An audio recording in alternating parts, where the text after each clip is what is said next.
Hello, I'm Tapout, and today we're just queuing some good old Sexplo on Turf War. Ooh, he said the nasty word. Just want to take a quick second to play some Explosher right after finishing the good old Amiibo lineage of episodes. I don't know why I keep saying episodes to describe my videos. It's like, this isn't really a series, it's more just like what I'm doing with myself from now on, you know what I'm saying? But today, I've got the yap prepared in my brain, right?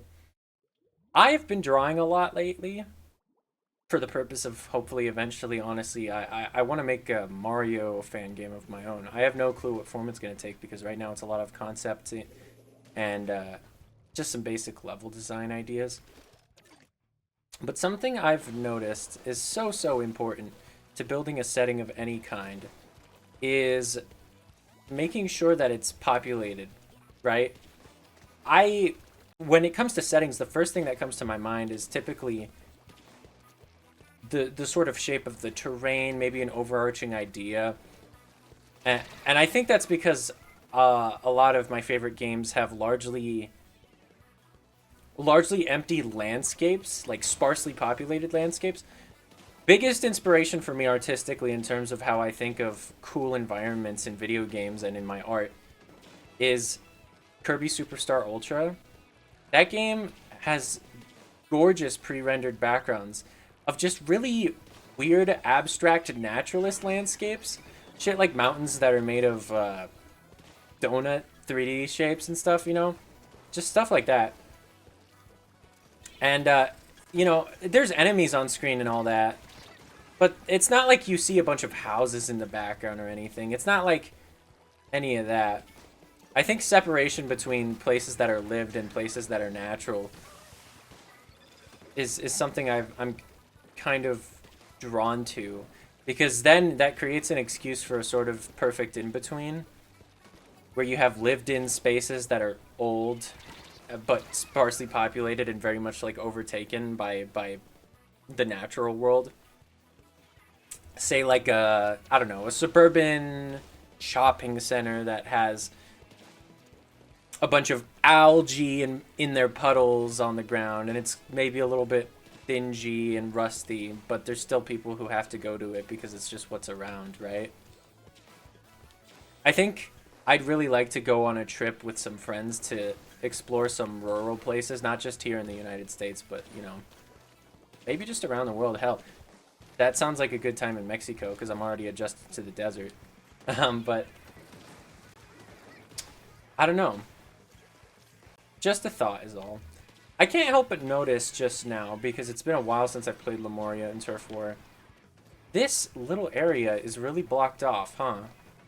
I wonder if that makes the map better or worse in general, because you'll notice there's a lot fewer people just around this area.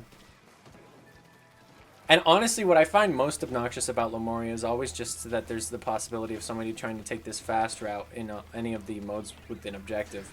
Because it's just really annoying to try and cover on this really skinny, moving piece of high ground. That E-liter got me, finally. Fringe. I think we just lost, but oh well. Maybe not. If Rico can give me a jump in, then we got that shit covered, man. Yeah, looks like we got it. Looks like we got it fair and square. I don't know if I mentioned it already. Kind of bad that I can't remember, honestly, but it's raining right now, so I apologize if you hear something. That's also why it's so dark right now. Normally it would be around sunset, but there are clouds in the sky, so it's already black outside. I'm at a point now that I have a job that I have to start considering where I want to go and what I want to be. That was all on kind of a pause while I prepared for my immediate future. But now, you know, I think I want to see small places. I talk with my family a lot, especially my mom, about, because she's all about going big, flashy places, right? She asks me the kinds of trips I want to go on and expects me to answer, like, oh, I want to go to see the, like, Great Wall of China. Or, just something like that. Something you could put on a postcard. And I don't know. Like, those trips are probably nice and all, but isn't it way cooler to have your own kind of an experience in a place that not a lot of people have heard of. I just want to see where, like, a part of the thing that fascinates me about trips a lot of the time is just seeing the differences in how people live, you know, seeing how people live who aren't me. And it's just interesting. It's just absolutely fascinating. If you have a curiosity in your heart for something like that, you know, be sure to nurture it. Be sure to make art about it, write about it, talk about it, draw it. I can't stress that enough. There's a curiosity in everyone that I think deserves more attention than most people are willing to give it on a day-to-day basis, because for a lot of people, survival is just so prevalent. It's just so you can't get away from thinking about your basic survival needs a lot of the time, right? Especially in the case of people who feel like their safety is in danger. I mean, safety just overrides. Safety and hunger both just override any thought of higher dreams and stuff like that a lot of the time. Oh, hold on. I'm bad. I gotta get this guy. Gum August finally got my ass after all this time. So glad we have a Hydra helping to paint our spawn. To be fair, I've had Turf War matches in Splatfests and such that end up panning out a lot like that, where I've got to paint spawn on Explosher. I really don't want to get hit by a charger right now. Oh wait, the E-Leader's my friend now. Please go around my splash wall. Damn it, never mind. I am always impressed by how good Splattershot Jr. like new players seem to be at this game. Is that weird? I feel like the number of people getting this game, or the demographic of people getting this game, just isn't like kids anymore. You know what I'm saying? Like, sure, that guy still died like a fool to my splashdown, but so did the other two guys that were there. It's not that different. I'm honestly glad to see new players still coming in, though. It's one of the reasons I like to queue Turf War for these videos, is because every now and then there's a new player, and it gives me hope. I wonder what the occasion is for some of these people to finally be getting into the game. Maybe it's somebody who really wanted it all this time, and they just finally got it for their birthday or something like that. I remember video games used to be a special thing like that. And honestly, I hope to bring my kids up in a way that makes video games feel that special too.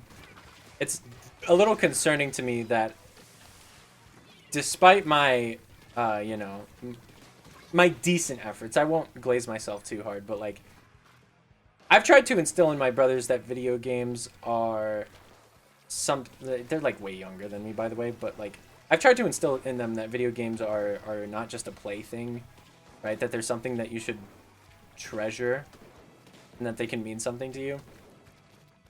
But they just go straight back to fucking Roblox and Fortnite and shit, and I'm just like, is this it? Is everything just gonna be toys?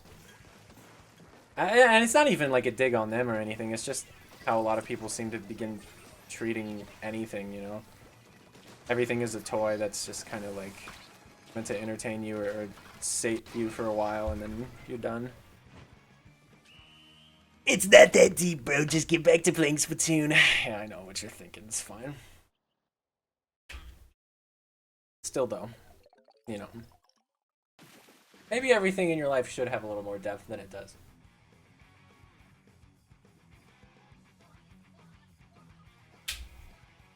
Thank you, Copycat. Thank you, Star Dragon. Thank you, Luna. So many people in this community named Luna and like Basil and Pika and stuff, man. It's funny. So many people named Star as well.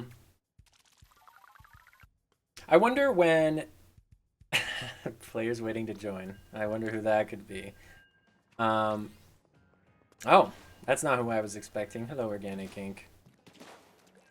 I wonder when the Splatoon community is going to reach a size and a length of history that people will just start using their first names by and large. when talking about one another. Like, there's a few examples.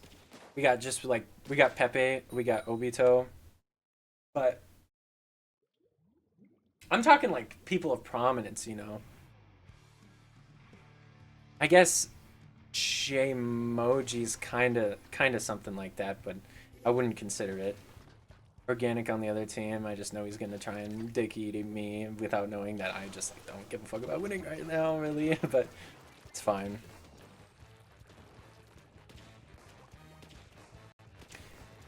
Yeah, he's gonna do some dumb shit. I know you're still there, little dude. Don't. I have object permanence. It just doesn't matter. He ran away anyway, so it does not matter at all. Sometimes you gotta learn when to just disengage. Don't engage with the haters. Be part of the anti-troll squad.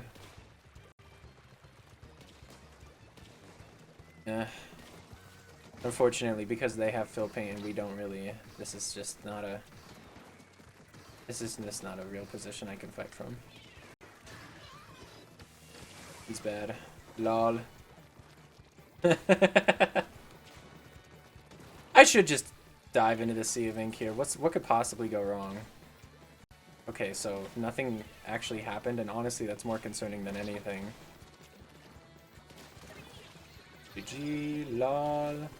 Get me back on my high ground? No, of course not. The heavy cleans me up. This is just not something I can push into very easily. It's things like this that make me just like facepalm in my X-Rank games. Scenarios like this where I have to try and find a way in with custom explosion, and I just don't have very many options. Oh my god, what is going on back there? What are you doing? Pardon me? You lived? Ugh, great. And he looped back around to fuck me. Just great. That makes me so happy. This brush is super doomed. That guy's done. You know, maybe at the end of the day, I win or lose this game. Matters is I got to get on and do my fucking favorite thing in the whole world, and that's swinging this stupid fuck off bucket. I've been kind of considering how bad Explosher really is right now, because it just can't keep up with a lot of things going on in Splatoon. And like, I've come back to peace with not caring. I'm sure I'll start caring again when I just realize how fucking hard it is for me to win a tournament or something like that, but like, I don't have to care when I'm just solo queuing like this, you know what I'm saying? It doesn't have to matter. Oh, that's really cool. Never mind. I hate this gun, I hate this game. And everything is out to just oppress me and my true skill. Organic Ink gets away with it on 1 health. And honestly, I think we still win, but eh.